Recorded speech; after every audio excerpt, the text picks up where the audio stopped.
Hey everybody, this is Townsend. Thank you so much for tuning in. The goal of this podcast is to cover a vast variety of topics regarding mental health, struggles, share people's stories, and hopefully remind you that you're not alone.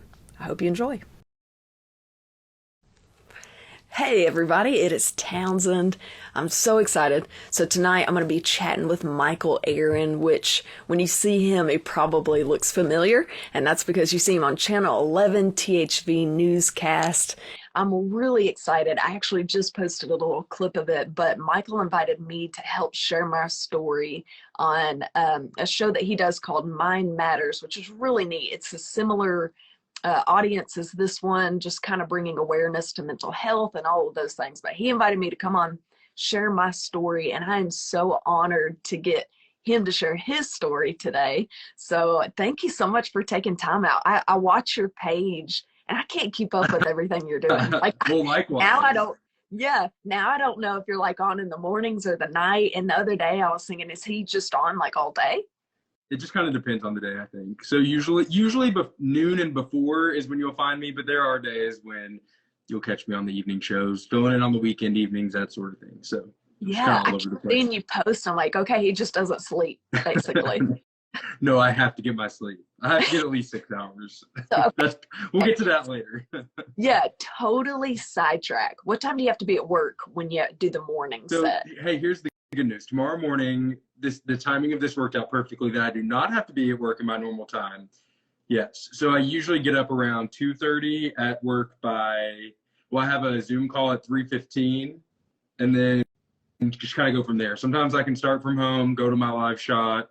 I'll go live in our morning show from 5 to 7 and then anchor the noon show. So in between that, just working on stories. But so you've had a whole day by like the time noon rolls around. You've already had your like 8 hours of work. But Friday at noon, I'm done. So that is the beautiful part of it. Yeah, I love it. Okay. All right. So let's introduce yourself. We kind of touched on it. Obviously, you're kind of catching on. THV is the place, but who is Michael Aaron? Like people that don't know who you are, do a little introduction of yourself, okay. Why you're on here, how we might know you. Okay. So my name is Michael Aaron. I am a Texan by birth. In fact, I've spent most of my life in Texas. Okay. Spent most of my life in Texas. Well, grew up in Wichita Falls, which is almost the Oklahoma border, Texas-Oklahoma border. Spent my entire childhood there and went to the University of Texas. So just don't hold that against me. Then I spent my 4 years there. Went to Tyler, Texas. Started my TV journalism career there. And moved to Arkansas in early 2018. So I've been here almost 4 years, and I put in a post recently, but I really do consider Arkansas home these days. I love Texas, and who's to say I would never go back, but Arkansas has been a surprise, like a pleasant surprise for me that you think you're going to work your way up and keep going and keep trying to climb the ladder. But like, I'm actually happy here. So it's nice to just like take a pause and enjoy life in a state with all kinds of things to do and great people as well. Great people like you. Oh, shucks. Thank you. No, I'm like not a sports fan at all. So totally kidding about horns down. I just had to give you a hard time a little bit. So for your job, it keeps you super busy. I didn't know this at all until I sat down and chatted with you. You're basically on the go all the time with your job. So like they pick up and call and you move wherever if you want that. Within those hours, I will say that I'm thankful to work in an environment where they do respect our off time. They do respect that, working weird hours. Yes, you do kind of have to like pick up the phone and weird, trying to set up stories and make things happen. Yeah, it requires some outside of the office work, so to speak. But generally speaking, it is really nice to work in a place where they do respect our time off. Within that 8 hour window, though, you're right. I mean, there are days where it's kind of slow, but then there are days where it's just you're right, bouncing from one thing to another, which can be good and bad when it comes to mental health. Absolutely. Well, even like moving out of state, you were talking about you moved kind of all around and then came to Arkansas for this job, and you were talking about they could call you any day and have you move to a different state. That's kind of how that position works. To an extent. I mean, you have the ability to, choose where you want to go for them. And, they're not telling me like, oh, you have, it's not like the military where you get orders, Yeah. right? But it is, you're right. Like in many cases, so many people that I work with and, you know, my friends and former colleagues across the country, yeah, you have to move out of state. You have to pick up and go, and the job kind of requires that. So that can be hard. Yeah. But it can also be an adventure, and it can be a lot of fun too. And that's mostly been my experience, I would say. Yeah. Well, we're happy to have you in Arkansas. I was so excited to get to meet you. I've seen you on the set of THV. I play there quite a bit, play music in the mornings. So we've kind of crossed paths, but we haven't got to sit down and chat. So sitting down with you to share my story, I got to know you a little bit more, and you were just one of the nicest people I've ever met. I've been bragging on you since I've met you. Just, it was so easy to kind of open up with you and chit chat. And I meant to tell you, my family still goes on about how an amazing job you did sharing my story. It was so well worded and edited. So thank you for doing a good job for that. Well, thank you. You made it easy on me. So I appreciate you. Yeah. Okay, well, let's hop to it. So why, obviously, mental health is super important to me. People have heard my story. Why is mental health so important to you? Like, what are you why does it affect you so much? Well, so I would say that so since I've moved to Arkansas, we'll start there. Probably soon after, within the first 6 months or so, I decided I was going to go to therapy, and I'll rewind to get to that part of the story in a second. But I was diagnosed by that therapist with anxiety and depression, and it's something that is rather common, I would say, when you look around. You know, 1 in 5 people are dealing with some type of mental health issue, whether it be anxiety, depression, or something else, or both, or whatever. So I kind of started that journey through going through therapy and trying to examine my own life and see what the root of it was and dig to the root of it. And so point being there, so I would rewind. I think really in high school, I can look back and see that I had some anxious tendencies, some tendencies that maybe pointed warning signs of that. Anxiety and depression run on both sides of my family, despite what some of my family members may want to think. It really does. And so the family history is there. So just that self-awareness and the peace and happiness that I found since, you know, addressing it head on, realizing, okay, this is part of life, and trying to just live with it and thrive with it, so to speak. That's kind of my personal story with that is, you know, it's definitely been there for a lot of my life. I look back and I think I can look back and think like, okay, this makes sense, like how we got to this point. So then a few months ago, I don't know, it was early this year, I found myself sitting around and thinking, and I think the biggest part of this job, we talked about this, it is a tough job. I think the thing that keeps a lot of people going is you have to find something you're passionate about. And I was trying to think about that, how do I want to make a difference? What types of stories can I tell? What types of stories can I share to make a difference? And I thought about my personal experience with mental health. I think really the root of that is that I grew up in a small town. There are so many rural communities in Arkansas that can relate. And in a lot of those small towns, I just think that people don't want to talk about mental health. They don't want to address it. They don't know where to turn in many cases, some of the people there. That was, I saw that in my own life growing up in a town of 10,000 people where I went to high school, and then lived in Wichita Falls, 100,000 people, so roughly the size of North Little Rock. People don't know where to turn. They don't know what resources are out there. The stigma is still very much alive and well, unfortunately.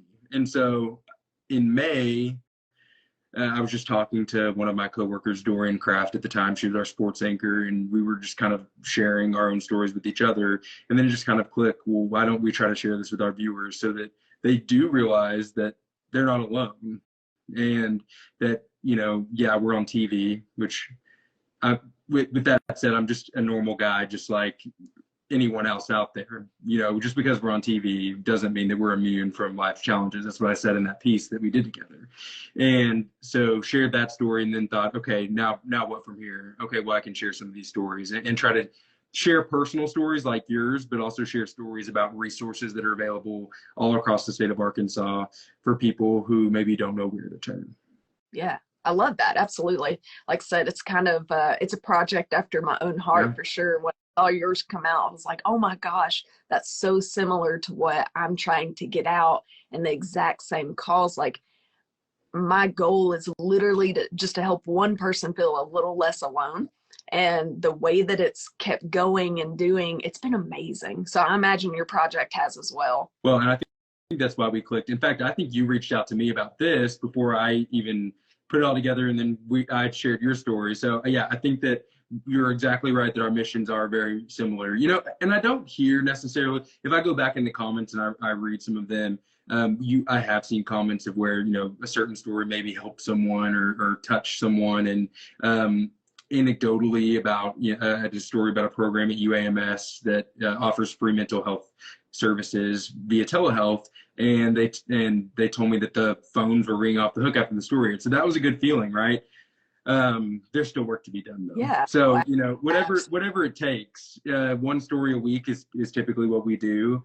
And, you know, you're doing these live streams. It takes all of us. And I just think that starting the conversation, hopefully will make a difference. And I'm thankful to work at a place where they give me the time, the resources to do that, because I think that there are plenty of TV stations out there that wouldn't do that. And so just a shout out to my bosses that they kind of let me go with this project and have supported me along the way too. Absolutely.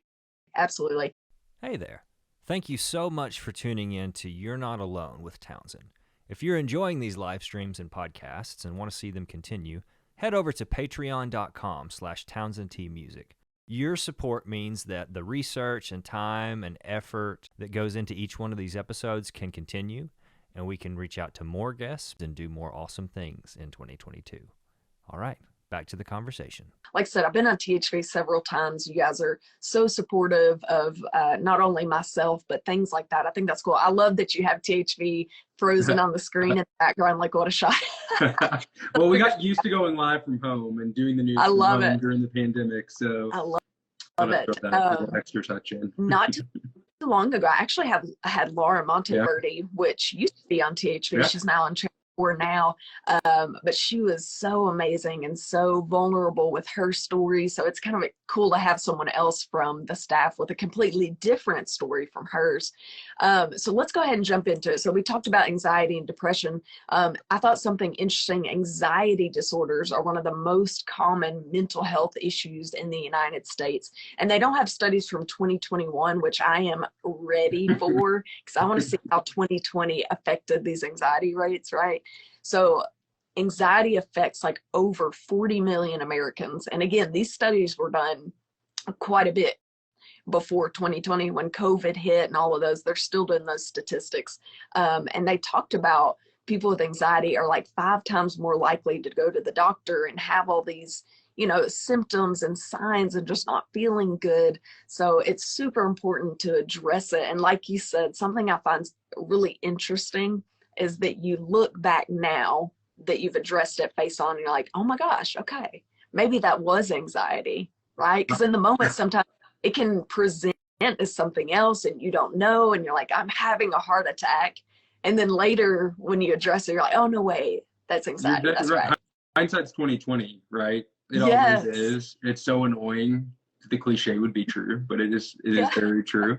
Yeah. And so, yeah, I look back and I think, wow, like I'm glad that I turned to help when I did. I was very reluctant. I think my family, my parents, in a supportive way, and that's something that I've been talking with other families about, just in terms of these stories. But my parents, in a supportive way, were like, "You." And I was probably college, or maybe this was when I was in Tyler, so right out of college, and they said, "You know, maybe you should consider therapy."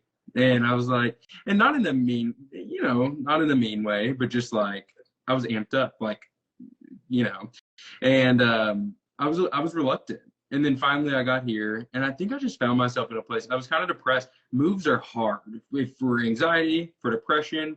I'm sure so many of the viewers here can relate that it is tough to move and start over in a new place. I was working nights, I was working weekends, and finding a social life and trying to balance everything. Super tough, admittedly. And there were days where I was like pulling myself out of bed to get to work at 1:30 in the afternoon. Like, I was working nights then, so like late afternoon, evening.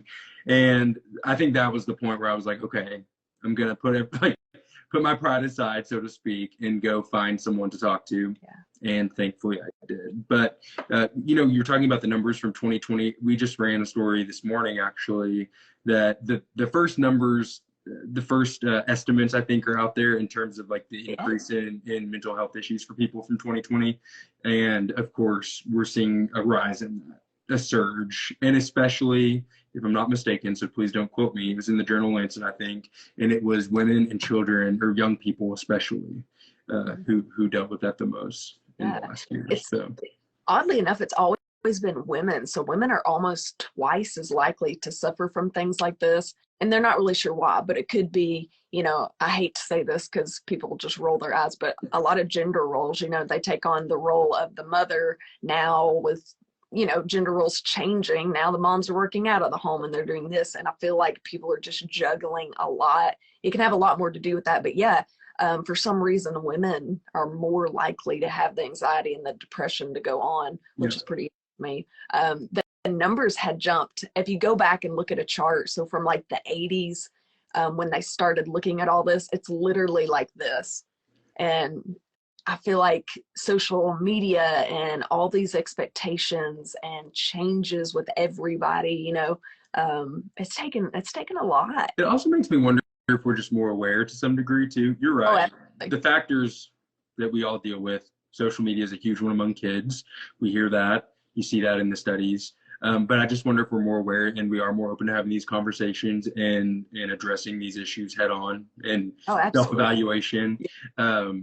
I do wonder about that, how that's played a role. I think that we will, every mental health professional I've spoken to in recent months agrees, if there's one benefit, if you will, from 2020 and what we went through, is that people are talking more about mental health and their own mental health. And there is burnout among those mental health professionals because they have been just slammed with new patients and people. Just, we talk about the nurses and doctors on the front lines. Of course, we appreciate them, and we hear those stories day in and day out. Our mental health professionals are tired too, and they are dealing with a lot of people coming in because of the impact of 2020 and 2021 now. Personally, I was never on medication until 2020 because I think that was kind of like it definitely went up a notch for me, where I was like, I'm losing it, like I'm losing control. Yeah. And I'm like, okay, we gotta things are helping, but we got to talk, we got to figure this out. And that kind of helped be part of the solution for me. But just one anecdote to show that, people are addressing it. They're talking about it more. Absolutely. Yeah. Two things on that. So from 1990 to 2013, they say statistics like anxiety disorders grew over 50%, which is crazy. Now, I do think we are way more aware because I've worked with patients that are geriatric. So let's say 60, 70, 80, 90, even 100 years old. And at those ages, you were expected, if you had a mental disorder, you were locked up in an institution, literally. That was not something they talked about. That was not something you dealt with. You chose joy, as you could see in like the Hobby Lobby area, but quite literally, that was your only choice. So yeah, I do feel like it's a new found conversation for people. But I also, interestingly enough, I had a licensed therapist come on, chatted with them on here, and it was really interesting to talk about how mental health, I guess, professionals, how they were dealing with COVID, because, they're having symptoms themselves. Their anxiety is going up. They are dealing and changing and all of these different things, but they're still having to show up for all those people that are depending on them, plus being bombarded by new customers and clients and all of those. I don't know how they did it. That's crazy. And I think they continue to do it. Yeah. Oh yeah. To be Absolutely. quite honest. I mean, I think they're still seeing that surge. As much as life is returning to normal, so to speak, I think we are still and will continue to deal with the effects of this pandemic for a long time. Absolutely. If not the rest of our lives, for that matter. Absolutely. Yeah. Okay. So how does anxiety present for you? So what is, I've talked to a lot of people. Actually, a few weeks ago, I did a topic about OCD and anxiety, and his anxiety presented a certain way. How does yours, when you were struggling with anxiety, what does it look like for you? So I don't really get the panic attacks that, I think so many people might be often thought of when it comes to anxiety and high anxiety. For me, I definitely start just kind of spiraling, and like I play the what if game. So I'm like, what if, like my mind races. I just like can't, like, it's almost like I just lose the ability to function to some degree. But yeah, I actually called my mom because I knew the answer, but I called my mom. You had told me some of the questions we might talk about. And so I was like, am I right on this? And she was like, for sure. She's like, yeah. There's nothing better than a reality check from asking a really good close friend. And they're like, you get kind of crazy. Yeah. And I mean, it's just like, I'll get to the point where I just can't stop thinking. And for example, my mom gave me this example, like during the height of the pandemic, when we're not vaccinated, we're kind of in the lockdown. I mean, I was scared. And I think part of it was just my exposure to the information day in and day out. That definitely played a role, and I had to police myself in terms of not watching too much news whenever I didn't have to watch the news. And I hear from a lot of people who say, I don't watch the news. As much as I want them to watch, and as much as I think that we do offer more than just bad news, I can totally understand, because it can be a lot to digest. And especially whenever you're hearing numbers and, this many people died, or these stories, these kind of outlier stories in many cases of young, healthy people who were dying. But like, I just get stuck on things. Mm-hmm. And so that can be tough. And so I'm thankful that I don't have more like physical symptoms, like, full on panic attacks typically. Like I can't really think of one. I don't think I've ever really had one of those. But I think that's also part of the point of this conversation, is that anxiety presents itself differently for everyone, and there's no one way, right? Absolutely. Yeah, like I said, the last guy I had, his presented more like OCD. I have actually myself had a panic attack, and you would remember if you had one. It was atrocious. Right. Okay, so you talked about having anxiety, like looking back and thinking in high school. That was kind of an anxious. How did it present then, like before COVID? Because I feel like everyone can kind of relate to those COVID anxieties. We could all kind of diagnose ourselves in 2020. So what does it look like outside of a COVID realm, maybe? When it just came to school, I am a people pleaser. I have like some of those perfectionist tendencies that are a blessing, not really, but kind of a curse, to be honest. Like it can be like you really get in your own way sometimes in that. And so I think that is, just one way where I would see, like, if I felt like I didn't do something right, like I would just, again, like kind of just be like, oh my gosh, and the what ifs. And I'm sure that I can't, specifics are failing me. Let me ask you a question out of curiosity. Do you ever, like, randomly, you're like 20s, 30s, and you're like, oh my gosh, I remember in high school when I told that girl that one thing. I wonder if she ever thinks about that. That was so stupid. 100%. Do you ever do that? 100%. Me too. It's awful. It's terrible. I have literally thought I should text them and apologize for how weird I was. Well, it's like that person probably hasn't thought about me in years. No. I do that. Yeah, literally. I will think about it. A conversation I had when I was like 13. Like I have called, okay, this literally has happened. So on my 13th birthday, my grandmother she pulled me aside. We had a big birthday party, and she gave me a necklace, and it was like an heirloom. Her mother gave it to her, and her mother gave it to her, and her mother gave it to her. Okay, so my grandmother passed away. I'm now 30, and I call my mom, and I'm like, oh my gosh, I'm regretting not asking more questions. Like, where did this come from? It was probably such a special moment for her. And I'm this 13-year-old teen that's like, what is this? Which even I was always super, super polite and sweet. And I was like, I really hope I wasn't like, thank you. And it stressed me out that like my grandmother remembered me not being excited. But now that I'm an adult, I'm like, oh my God, it was such a sweet moment. And I totally missed it. And my mom was like, you were so sweet, stop thinking about it. Like, but it's stuff like that that'll catch my mind. I'll be like, man, I should probably reach out. That was weird. I've given my bosses credit on here, and I need to give my mom credit, just like you kind of just did. I will call my mom I won't call her like at 3 a.m. when I'm up for work, but all hours of the day, just like, talk me off of this, Mom. Like, talk me down. She's really good at it. She knows how I operate. She's kind of like my person in that sense, where she can like calm down. It's fine. Can usually, but then she also knows like sometimes I just need to talk. So she'll start offering advice, and that will send me up another notch. Where I'm like, nope. I'm calling to talk, not for advice. This is a different phone call. I literally do the same thing. So my best friend we have gotten to the point where we know each other well enough that I'll come and have this conversation. She'll be like, okay, is this a conversation where I don't offer advice? Is this what this is? I'm like, yes, I just need you to hear me. I don't need any more stimuli coming in right now. 100%. Yeah. Okay, so you talked about you couldn't really remember specifics and COVID what ifs, but can you think of any more triggers for you, like things that kind of set you off? Oh, sure. Yeah. Like if I'm finding that I'm very routine oriented. So like whenever I'm lack of sleep, which is unfortunately part of my life. So I try to make it work. Lack of sleep, I'm not taking care of myself physically, like in terms of exercise, lack of exercise.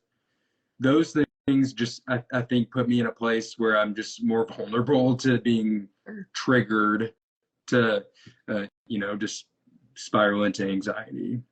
So, I mean, those are two really big ones for me. I just think sometimes when the plate gets too full, it's almost like I have to shut the world out. I'm just like, nope, I need time. I can't. Yeah. Again, that kind of goes back to my like yes man mentality sometimes, where I don't want to let people down and you don't want to say no. So when sometimes I put too much on my own plate as a result of that, and that is when things can get kind of rough. Yeah, I totally get that. I feel like you and I are pretty similar in a lot of different areas, but I imagine, like I said, seeing all your posts, you look like an incredibly busy guy just with work. I don't know your social life, so I imagine it's crazy. But if you look at I have different books. So one for one job, one for just music, one for social. It's on my cell phone calendar, and I carry this book around all the time, and it is swamped, like hour to hour. And all my friends are like, you've got to remember you can say no. But for some reason in the moment, it feels like you can't. It's like, nobody I got to do that. Yeah, I said no to a project last week to my boss. And the way it was presented to me, it was not like you have to do this, thankfully. So I guess she's starting to really understand how I operate. And also she's just a good person and not trying to overwhelm me. Because I think even she knows, like, he can thrive. Like, he can do great work. Just don't give him too much and don't try. So she was like, do you want to do this? This would be great. And I said no. And like, I felt like a weight lifted in that moment. I kind of was getting anxious about that because I was like, I want to do this. I think I would, but I just had to like come back down and be like, but I don't have time. Like, I don't want the rest of my work to suffer. So 100%. Like, yeah, you're right. And I think that sometimes we forget that in our professional lives, personal lives. I've had to work on that. I'm still not great at it. But the word no really is powerful in the terms of self-care. Oh yeah, absolutely. I went through, that's something I'm working on and continuing to work on. But for me, and it might be some of that perfectionism that we have, but I felt a lot of guilt when I would say no. Like if I would turn a show down, I would have a lot of guilt. Like, oh my gosh, they're not going to ask me to come back. Oh my gosh, I could have really done it, but really I didn't have the time. I could have made it work somehow. So I'm getting better at that. Also, Jamie's commented that she's so bad at saying no and how she hates panic attacks. Guys, I would love the club. Welcome to the club, girl. This is the worst party ever. I was going to say, it's not actually that fun, but welcome. We're all wallflowers, like thinking about what the other one's thinking. A party of overthinkers, basically. What helped you realize what you were experiencing was anxiety? Because we talked about how you went through your high school, all these things, and you look back and you're like, oh yeah, that's anxiety. Was it somebody pointing it out? Like you said, your mom kind of said, maybe you should talk to somebody. Was it that? Did you think, listen, something's up, I need to research this? I think, it was definitely family. And again, it was in a supportive way. And I think that if you're going to have those conversations with people, it can't be like in the moment in a fight, like, you suck, you have anxiety, you need to go see a therapist. That really wasn't how, and really it was left, I was an adult at the time, so it was really left to my own decision making at that point. But I really think that that is what helped, like just that. And then I think you just kind of hit a point where I'm like, I just was like, something's not right. Like something just feels off. And for me, it was therapy. I mean, different things work for different people. And that has been, I mean, one of, if not the best decision I made was like finding a therapist and sticking with it. And I've cut down on frequency. I've been going to the same person for 3 years almost now. And I know like the job of a therapist is to work themselves out of a job.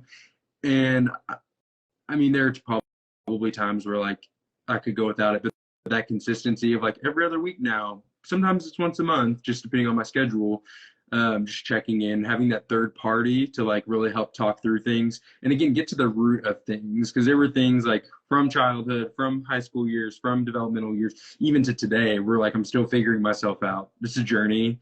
And I think being able to talk through it with a third party is extremely helpful. And someone who doesn't necessarily give advice like hard, like you need to do this, but ask the right questions to point you in that direction. So again, when it comes to me, like I've learned through the process that like, okay, sleep is important, exercise is important.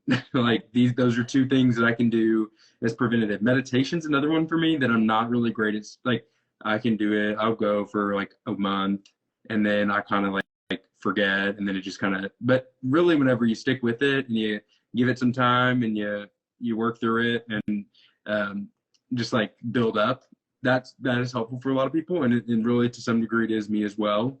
So back to the root of your question, I think for me, like it was just kind of the feeling of like something's not, like something just feels off, and then going to a therapist, and that's kind of where it all changed for me. And Jamie, yeah. I think Jalen says, I think everyone needs a therapist. I tend to agree. That's not a professional opinion. Retweets do not equal endorsements, but I would agree. I feel like, okay, I saw something the other day and it really resonated with me. It said visiting your therapist should be like an oil change. Like we should go in every few thousand miles, check in on yourself, make sure you're providing the proper self-care. Life happens. Like there are really hard times, and sometimes you just need, like you said, an outsider's point of view. And you say therapy, and I think for a lot of people, you think, oh, that's not for me. I don't want to spill my beans. I don't want a stranger in my business. Or people think, oh, that's for crazy people. I don't need that. And it's really neither of those. Like when I went in, literally, same thing as you. I literally think it was setting my pride aside was the hardest thing, because it kind of feels like I'm admitting something's wrong. But the minute I stepped in and showed up, totally felt fine. It was just admitting is that first movement. But she told me, she was like, you're not crazy. You're okay. And that was worth going. Just hearing a third party professional tell me that you're not crazy. I was like, okay, cool. This is the most expensive date I've ever been on, but totally worth it. Well, when you talk about putting your pride aside, so again, I can't remember exact months and dates, but I've been here probably between 4 and 6 months whenever I went to my therapist for the first time. And I just remember, picking up the phone and making the appointment was tough, because you're just like almost admitting there's something wrong or feels that way.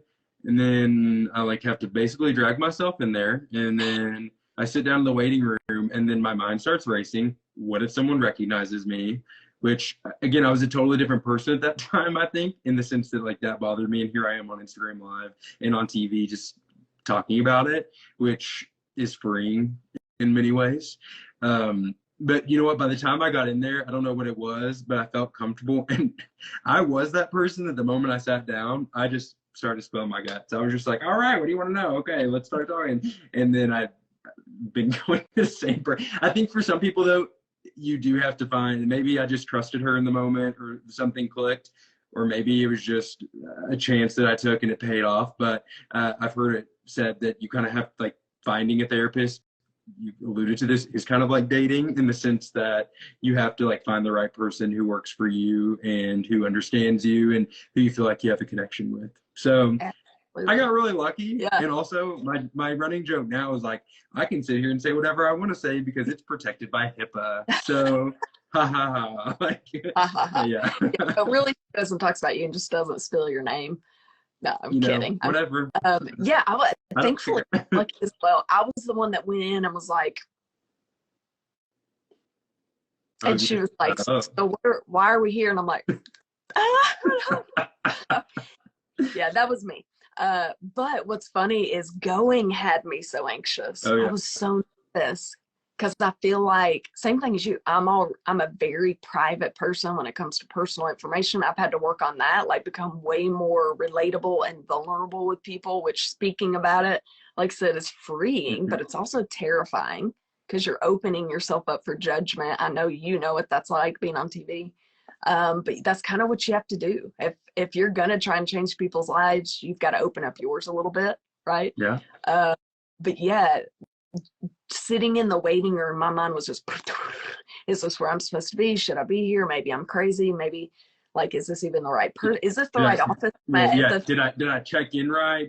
Am I here on? Because they're also like very big on, or they play big bad. Clinic office in the sense that they're like, well, if you're 5 minutes late, then your appointment's canceled and you're gonna pay. And I'm like, oh my god, am I like here on time? Like, it's been 5 minutes. I mean, it was a trip. I think the beauty, again, if we're gonna try to find positives of 2020 and 2021, is the growing prevalence of telemedicine and virtual care options, which for some people really help. And in talking to, again, professionals, they say, it really has attracted some people who maybe were afraid to go sit in the waiting room, fear of being recognized, maybe didn't have time to go to the clinic or to the office where you can see people, you can see a licensed professional counselor or whatever professional you want to see, and do it virtually and not have to deal with any of that. So it's opened up that, kind of taken some of that stress away for people to get their foot in the door. I continue to go virtually, and it's just for convenience. I already had that relationship built, and I feel like I can accomplish the same thing over a video chat. Some people want that personal connection. I think most places are back open, but I don't know. That was a big thing for me, like finally just being like, you're okay, hey.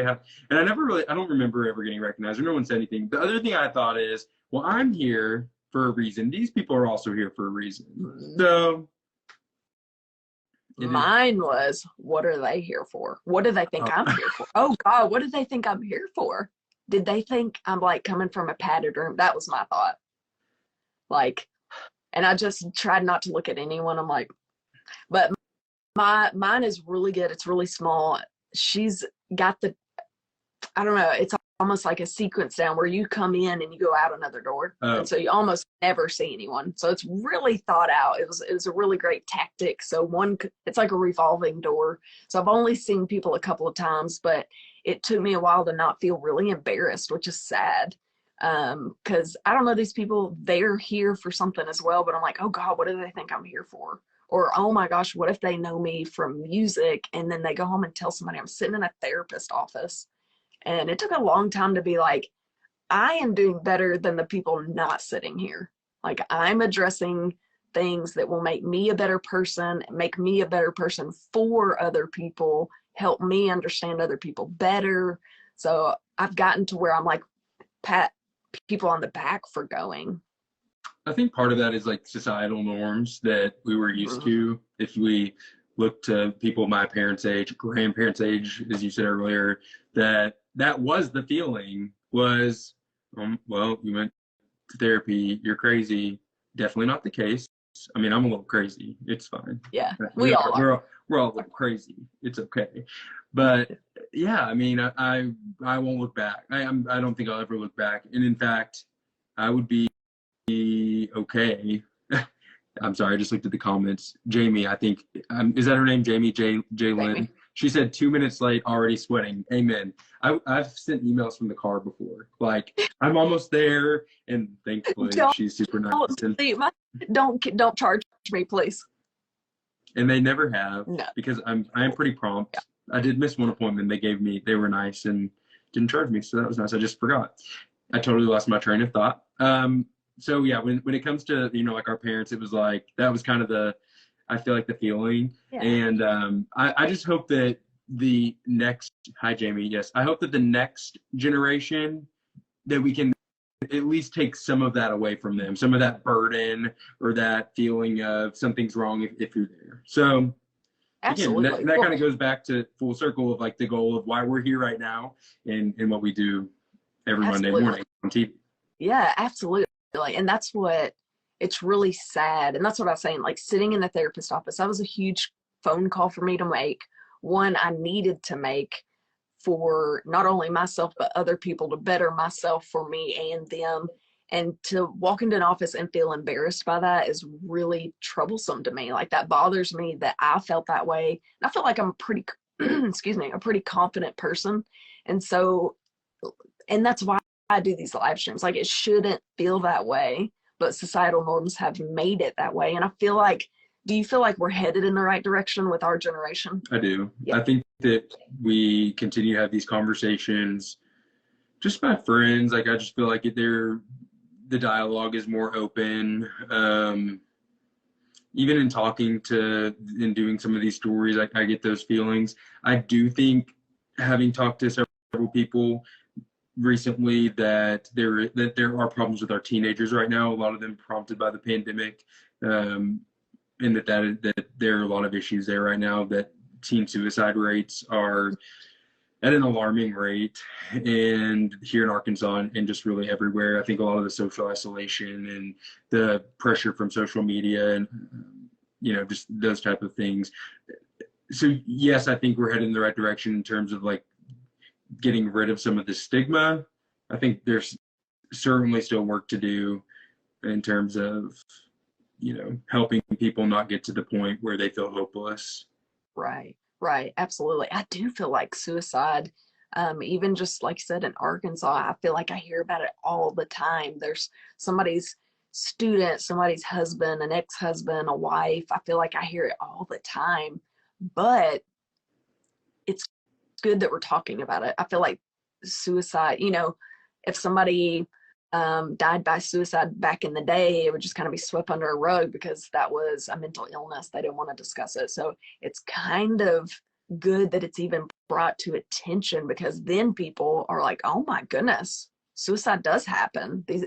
These teenagers are struggling, and maybe it'll kind of prompt other kids to hop into therapy, their parents to kind of push them to talk about these things. Because, man, growing up is hard, and we didn't have social media. I can't imagine being a teenager right now. Well, on that note, you and I have both done some things with the National Alliance on Mental Illness, NAMI, and I went to the walk last Saturday. Now it's been about a week ago. Yeah. And one of the teams there, the biggest team there, was Whitehall walking for Isaac Patillo, who was a teenager from Whitehall, who was loved by those who knew him, was in his praise band at church, and just very involved, loved the outdoors, took his own life last year. And I talked to his mom, and she just said, this is a reality that we didn't see signs. Like, we didn't know that he was in this much pain. And so now they are in making an effort to share his story, and raised, I want to say, this team of dozens of people came in after last Friday night, they wore green in honor of mental health awareness at the football game. And then just had, the conversation there. And then all of these people from Whitehall wake up early the next morning, get to Burns Park in North Little Rock, and walk dozens of people and raise like $15,000 for NAMI, if not more, as a team. So that is an example of a family who's taken a horrific tragedy, unthinkable tragedy, and trying to make a difference. And that's one story of several.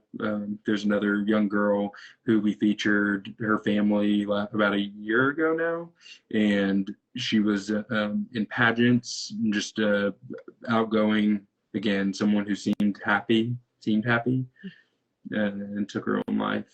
And that was early on in the pandemic. And so through the courage of these people, hopefully we're able to make a difference. I know they're making a difference, but and obviously sharing those are stories that are important to share.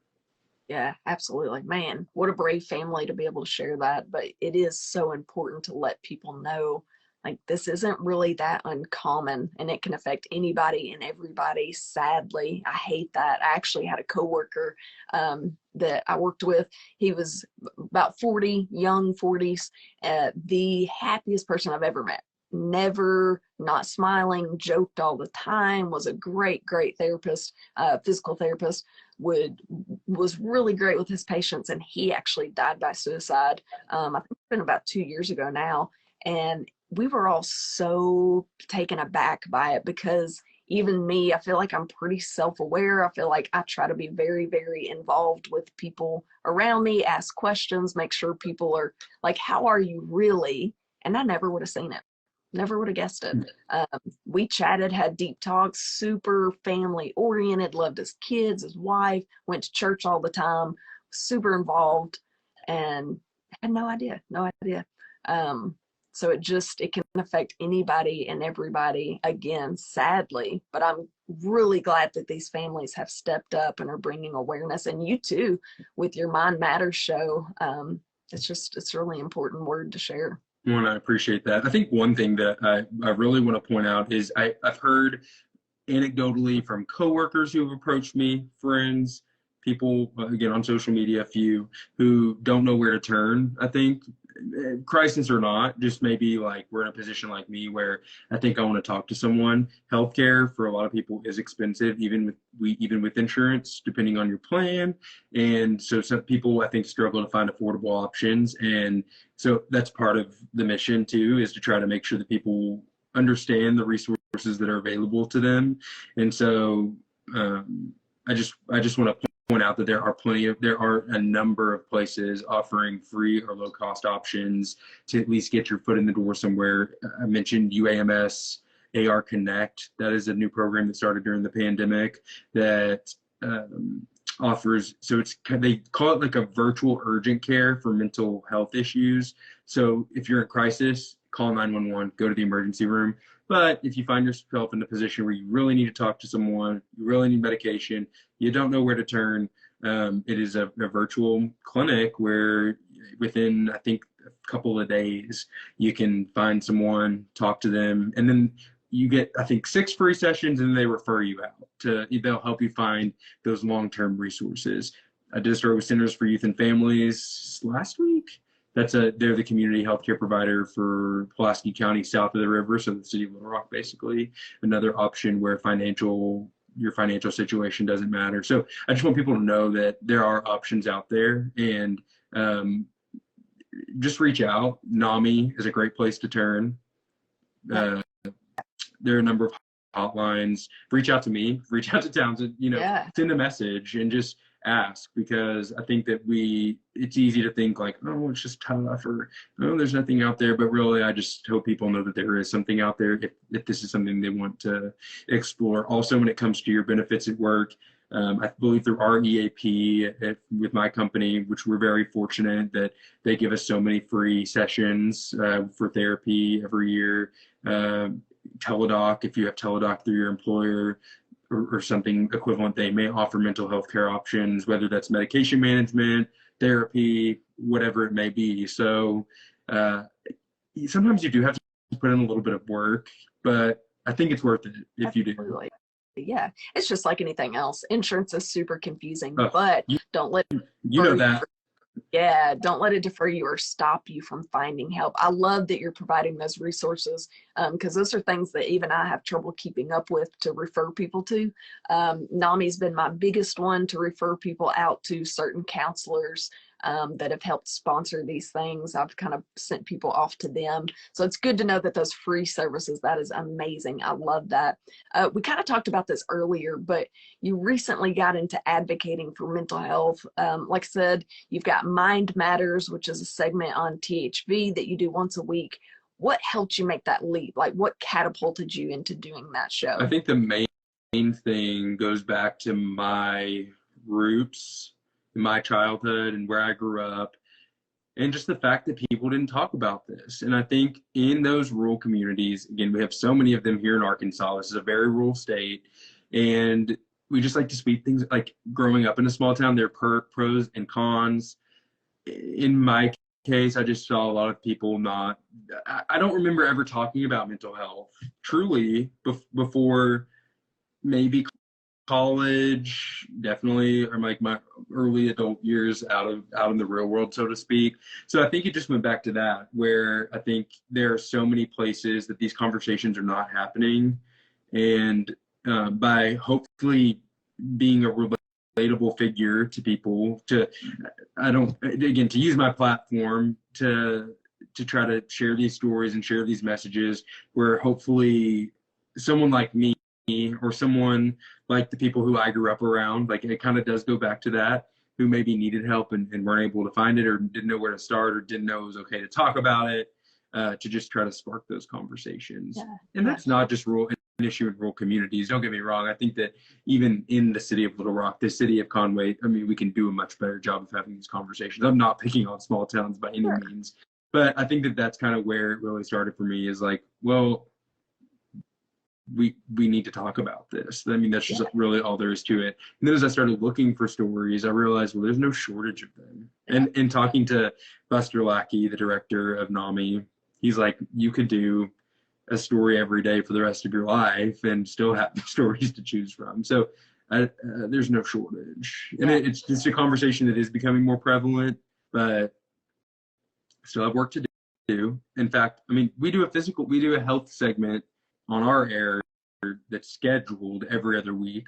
So, you know, whether it's talking about diabetes or talking about heart disease or talking about whatever it may be, well, our conversations about mental health are just as, if not in some cases, more important. And we have to treat it with the same respect that we do physical health. Yeah, absolutely. I feel like there's a huge umbrella. I've said this on like all my live streams, but mental health doesn't necessarily mean mental illness. It doesn't mean you've got an illness. We all need to keep our mental health in check.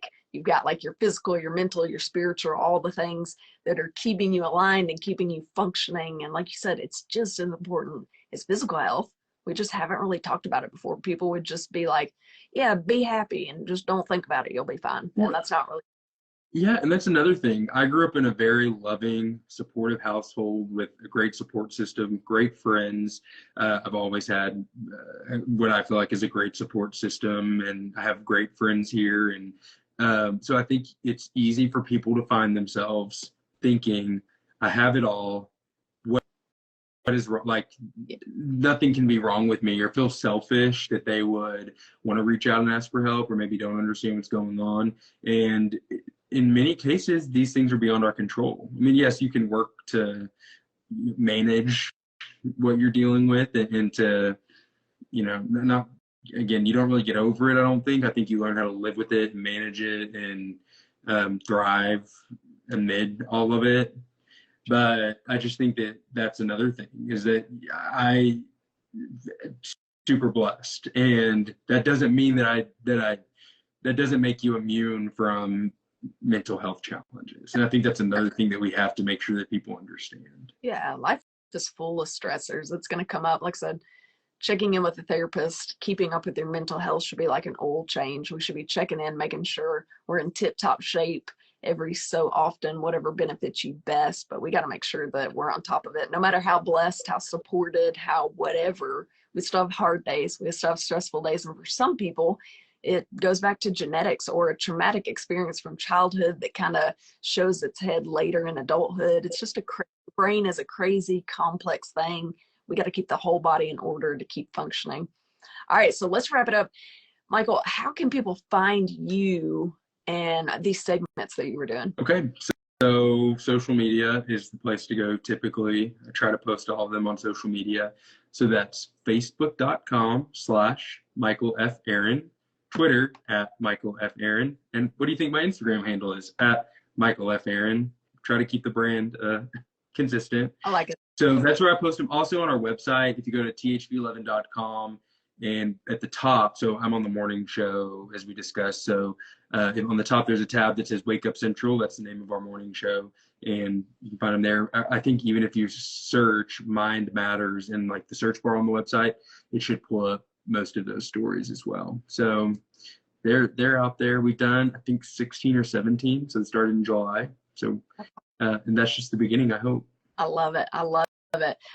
Michael, thank you so much for taking the time out to sit down with me. Like I said, I was so excited to chat with you, especially after getting to share my story, which I will share that again to kind of introduce people to matters and get them to watch that. I was so honored that you asked me to be on, and to return the favor, have you on here, because I mean, like you said, you're blessed. You've got a support system. You've got this great job on television, but there's a lot more to it that people don't see under the surface. So thank you for being vulnerable. Thank you for sharing your story. It truly means a lot to everybody, including myself. Well, thank you too, because I mean, you're out there doing the work just as much, if not more.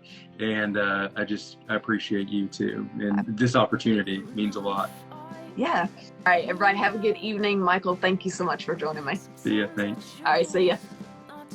If you enjoyed this conversation and are interested in becoming a sponsor, feel free to shoot me an email at townsendtmusic@hotmail.com, or shoot me a message on any social media platform at Townsendtmusic for more information. I would love for you to become a member to help spread awareness that you're not alone. If you're looking to buy or sell, I have the perfect realty company for you. Clark & Co. Realty is located in the Benton, Bryant, Arkansas area. And they understand that buying or selling a home is more than just a transaction.